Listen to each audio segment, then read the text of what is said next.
प्यारे बच्चों, आप सभी का स्वागत है मॉक टेस्ट नंबर 64 में। आज हम 10 क्वेश्चन लगाएंगे। प्रत्येक मॉक टेस्ट हम 10 क्वेश्चन का लेके आते हैं। आपके यूपी पुलिस कांस्टेबल 2025 का जो एग्ज़ाम जून 2026 में प्रस्तावित है, उसके लिए बेहतरीन 1000 प्रश्नों की प्रैक्टिस है। पर डे 10 क्वेश्चन हम लेके आते हैं हर एक मॉक टेस्ट में। आज हमारा पहला क्वेश्चन मॉक टेस्ट 64 का आपकी स्क्रीन पे क्वेश्चन को मैं पढ़ देता हूँ और हम प्रत्येक क्वेश्चन को उस अप्रोच से सोल्व करेंगे जो अप्रोच हमारे पेपर में होनी चाहिए पेपर को सोल्व करते समय। ना कोई बेसिक ना कुछ, ये केवल आपका मॉक टेस्ट है। जितने जल्दी आप क्वेश्चन को उड़ा सकते हैं उस विधि से हम प्रश्नों को बनाते हैं। एक कमरा है, 5 मीटर ऊंचा है, उसकी लंबाई चौड़ाई से 1.5 गुनी है। यदि कमरे का आयतन 480 घन मीटर है तो कमरे की लंबाई चौड़ाई का अंतर बताना। जो कमरा होता है वो होता है जी घनाभ, और घनाभ का जो आयतन होता है वो होता है, हमारा घनाभ का आयतन होता है लंबाई गुना चौड़ाई गुना ऊंचाई। यानी कि लंबाई की गुना करो चौड़ाई में और गुना करो फिर ऊंचाई में, तो घनाभ आ जाता है हमारा घनाभ का आयतन, जिसका मान दिया हमें 480 घन मीटर। अब इसमें लंबाई और चौड़ाई मुझे दी नहीं है, मुझे केवल ऊंचाई दी है। तो लंबाई जो है चौड़ाई से 1.5 गुनी। अगर मैं यहाँ पे चौड़ाई अपनी ले लेता हूँ x, तो x का 1.5 गुना हो जाएगा, यानी कि लंबाई हो जाएगी मेरी 1.5x, और गुना 1.5x लंबाई और x मेरी चौड़ाई, और ऊंचाई मुझे दी गई है 5। तो मैं इनके गुना करूँगा, यहाँ पे मेरे पास हो जाएगा जी 1.5 x स्क्वायर बराबर, ये 5 भाग करेगा सब 480 को, तो मेरे पास भाग पे आ जाएगा 9 5 45, 5 6 30। अब मैं क्या करूँगा, 1.5 को ले जाकर इधर भाग करूँगा, तो 1.5 से भाग करूँगा 96 को, तो मेरे पास एक्स स्क्वायर की वैल्यू आ जाएगी। तो यहाँ पे पॉइंट हटाने के लिए मैं जो ऊपर 0 लगा लेता हूँ 96, तो मेरे पास 15 छिक्का 90 और बच गए 4, 15 चौका 60, यानी कि एक्स स्क्वायर की वैल्यू मेरे पास 64 हो जाएगी। तो एक्स की वैल्यू मेरे पास क्या होगी, जब मैं 64 पे स्क्वायर लगाऊंगा तो मेरे पास हो जाएगा एक्स का मान हो जाएगा जी आपका 8। यानी कि उसकी चौड़ाई अगर 8 है तो उसकी लंबाई हो जाएगी 8 का 1.5 गुना। यानी कि मैं एक्स की वैल्यू ली थी चौड़ाई, तो लंबाई हो जाएगी 8 का 1.5 गुना, यानी कि 8 का 1.5, यानी कि मेरा क्या हो जाएगा 12 मीटर उसकी लेंथ है। तो ब्रेथ है उसकी कितनी जी 8, तो उनकी लंबाई और चौड़ाई में अंतर बताना था। तो 12 और 8 का अंतर जो होगा वो मेरा आंसर होगा। 12 8 का अंतर हो जाएगा जी 4 मीटर। 4 मीटर के लिए मेरी ऑप्शन है जी ऑप्शन सी।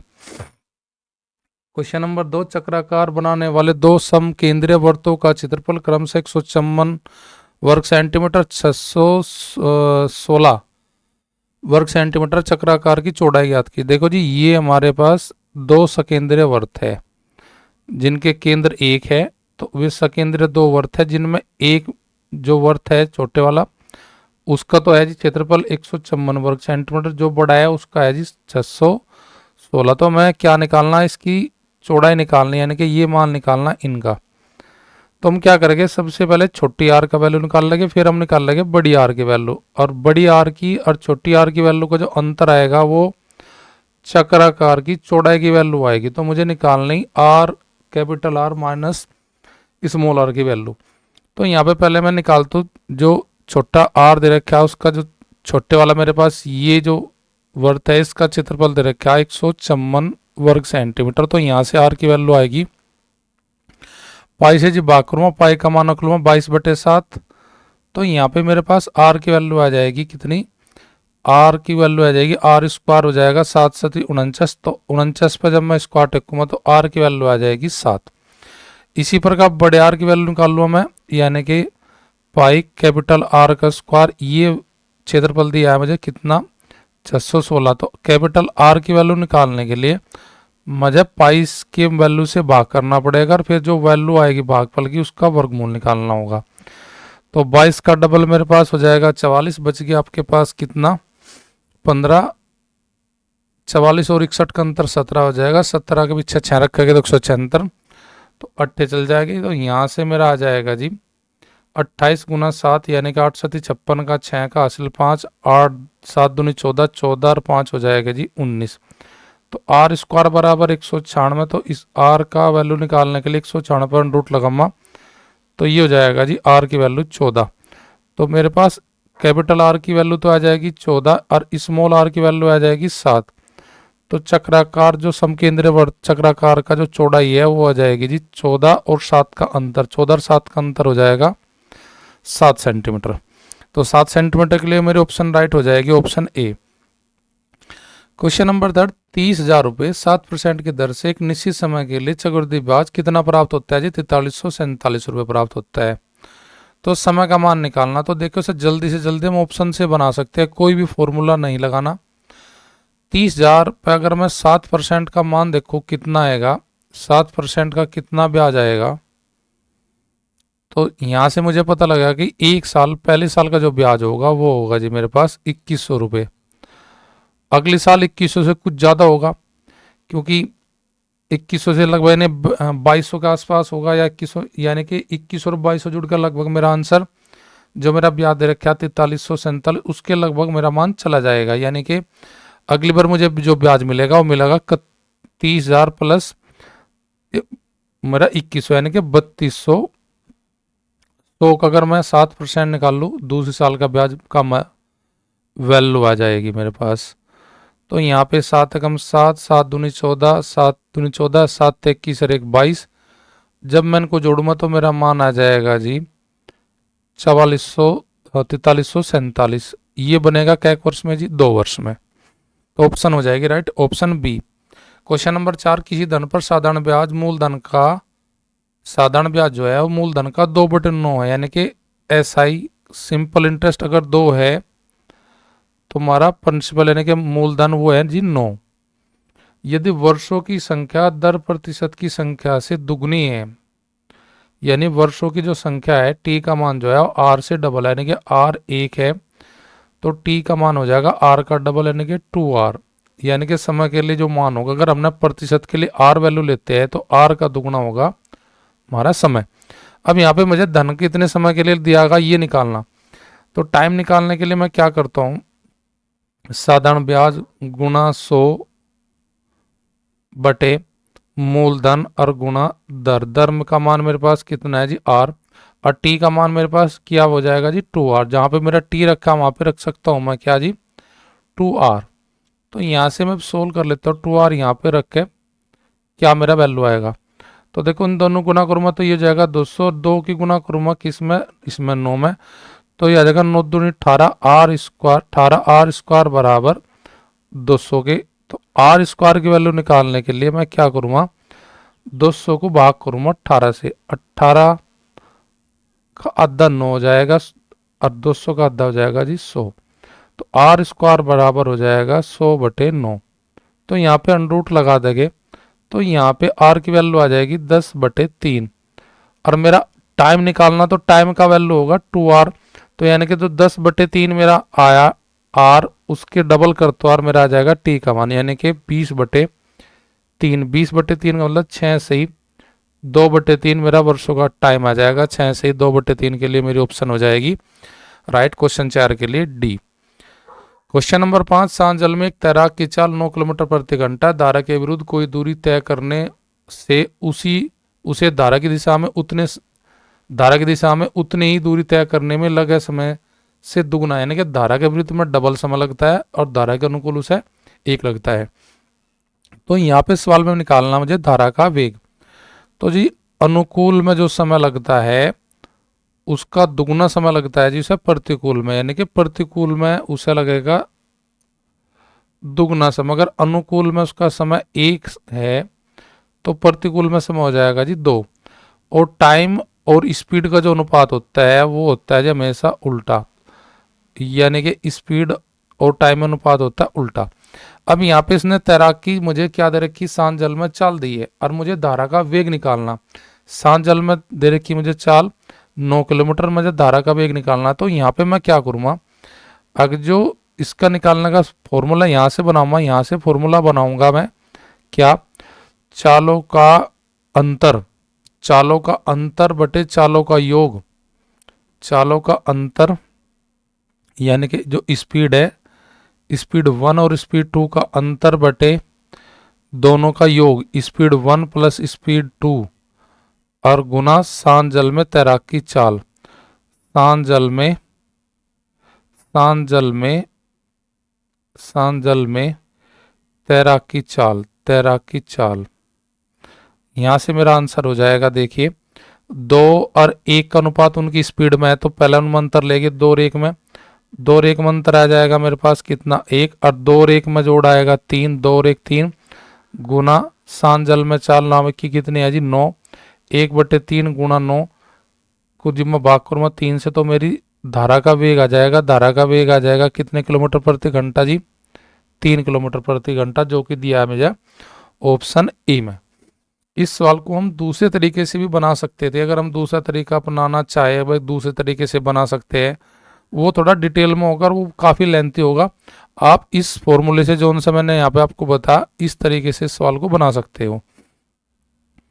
एक व्यक्ति 6 घंटे में 5 किलोमीटर की चाल से 12 घंटे में 4 किलोमीटर प्रति घंटे की चाल से यात्रा करता है, उसकी औसत चाल ज्ञात कीजिए। देखो औसत चाल जहाँ दूरी अलग अलग हो, जहाँ आने जाने की चाल बराबर होती है वहाँ पे आने जाने की दूरी अगर बराबर होती है तो फॉर्मूला होता है औसत चाल का, चालों का गुणनफल का दुगुना बटे चालों के योग से भाग कर देते हैं, यानी कि 2xy बटे x प्लस वाई। जहाँ दूरी अलग अलग हो वहाँ पे औसत चाल अगर हमें निकालनी हो तो औसत चाल निकालने के लिए वहाँ पे फॉर्मूला हमारा क्या होगा जी, औसत चाल बराबर कुल दूरी बटे कुल समय, कुल दूरी बटे कुल दूरी बटे कुल समय, कुल दूरी बटे कुल समय। तो मेरे पास दूरी नहीं है यहाँ पे केवल मुझे समय और चाल दी गई है, तो दूरी निकालने के लिए मैं क्या फॉर्मूला इस्तेमाल करता हूँ जी, चाल गुना समय, चाल गुना समय। तो चाल मेरे पास कितनी है जी, पहले 5 किलोमीटर प्रति घंटा 6 घंटे चलूँगा तो मैं कितनी दूरी तय करूँगा, 5 संग 30 किलोमीटर की दूरी तय करूँगा पहले वाले चाल और समय से। दूसरे वाले मेरे पास समय है 12 घंटे और चाल है 4 किलोमीटर प्रति घंटा, 12 गुना 4 करेंगे तो यहाँ पे हो जाएगा उसका 12 चौक 48 किलोमीटर। तो दोनों का जोड़ अगर देखा कुल दूरी कितनी तय करेगी उसने जी 78 किलोमीटर, और कितने समय टोटल जी 6 और 12, 6 और 12 का जोड़ कितना आ जाएगा समय का मेरे पास 18, तो 78 को मैं 18 से भाग करूँगा तो मेरा आंसर आ जाएगा 18 चौक 72, बच गए 6, 6/18, यानी कि हम कह सके 4 सही 6/18 का मतलब 1/3, 4 सही 1/3 किलोमीटर प्रति घंटा उसकी औसत चाल हो जाएगी जी। ये जो ऑप्शन दी है इसके लिए आंसर मेरा हो जाएगा ऑप्शन बी। नेक्स्ट क्वेश्चन, कुछ व्यक्ति किसी काम को 60 दिन में पूरा कर सकते हैं, 8 व्यक्ति अधिक होते तो यह कार्य 10 दिन पहले समाप्त हो जाता, प्रारंभ में कितने व्यक्ति थे। तो इस सवाल को बनाने के लिए अगर प्रारंभ में व्यक्ति निकालने तो प्रारंभ में व्यक्ति मानना जी x व्यक्ति थे, वे इस काम को करते हैं 60 दिन में, तो x गुना 60 यानी कि व्यक्ति गुना दिन बराबर टोटल वर्क। ये टोटल वर्क अगर मैं 10 दिन पहले करवाना चाहता हूँ यानी कि 60 से 10 दिन पहले यानी क्या दिन में 50 दिन में, तो उसके लिए मुझे कितने व्यक्ति अधिक चाहिए, व्यक्ति चाहिए जी मुझे 8 व्यक्ति पहले मैं ले रखिए कितने जी x, अगर मैं यहाँ पे दिन गुना x प्लस 8 कर दूँ तो ये भी मेरा टोटल वर्क आ जाए, क्योंकि आदमी गुना समय बराबर होता है टोटल वर्क, यानी कि x गुना 60 बराबर होगा 50 गुना x प्लस 8 के। तो यहाँ पे हो जाएगा मेरे पास 60x बराबर 50x प्लस का 50 और 8 से गुना हो जाएगी 400, 60 और 50 का अंतर 10x और 10x बराबर किसके जी 400 के, तो x बराबर किसके हो जाएगा जी, जब दोनों तरफ से 10 से भाग करेंगे हम तो यहाँ पे x का मान आ जाएगा जी 40। तो प्रारंभ में कितने आदमी थे जिस काम के लिए, मेरे पास 40 व्यक्ति थे, जो कि ऑप्शन है 40 के लिए right option D. Question number 8, एक व्यापार में ए ने बी से 6,000 रुपये अधिक लगाए, बी ने अपना धन 7.5 महीने के लिए, ए ने 2 महीने उससे अधिक लगाया, यानी कि 7.5 महीने अगर बी लगाता है तो ए लगाएगा उसे 9.5 महीने। यदि कुल लाभ 19,500 रुपये आओ और बी को ए से कितने रुपए कम मिले हो जी 3,300 रुपये कम मिले हो, तो व्यापार में बी की पूंजी कितनी लगाई थी। तो देखिए सबसे पहले मैं आपको थोड़ा बता दूं, व्यापार में लाभ जो होता है, व्यापार संबंधी बिजनेस पार्टनर संबंधी सवाल में पूंजी गुना समय से में लाभ का पता लगता है। अगर हम लाभ निकालना चाह रहे तो लाभ का वैल्यू जब निकल आएगा जब हम पूंजी में गुना करेंगे, किसकी जी, पूंजी गुना समय, पूंजी गुना समय।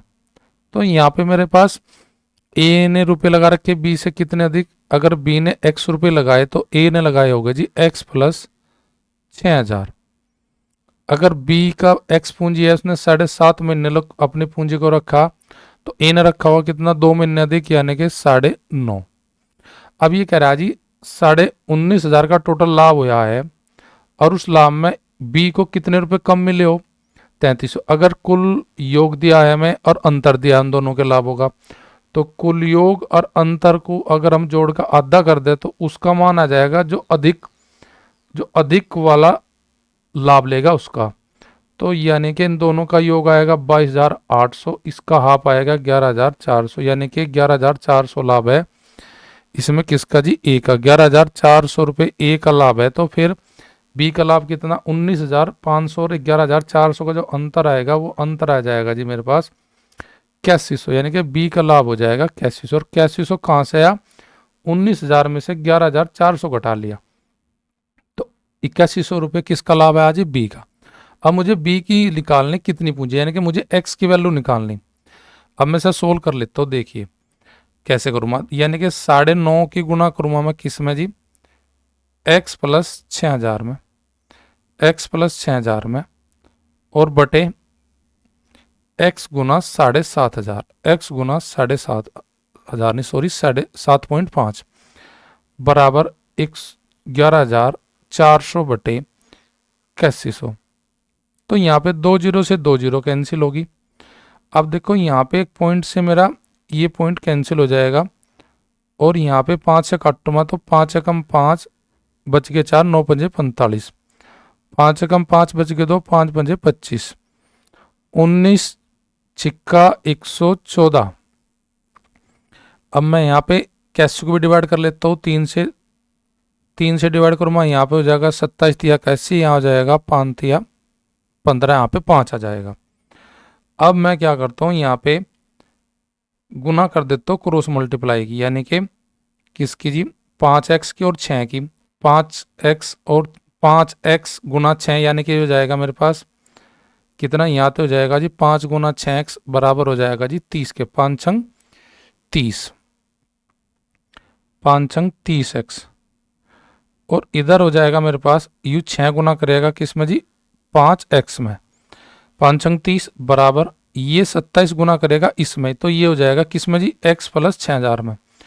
तो ये हो जाएगा 27x प्लस 27 छिक्का मेरे पास कितना हो जाएगा जी, 3 जीरो पीछे रखूँगा, 3 जीरो पीछे रखूँगा, 7 छंग 42 का 2 का से लग गए 4, 6 दूनी 12, 12 12 और 4 16।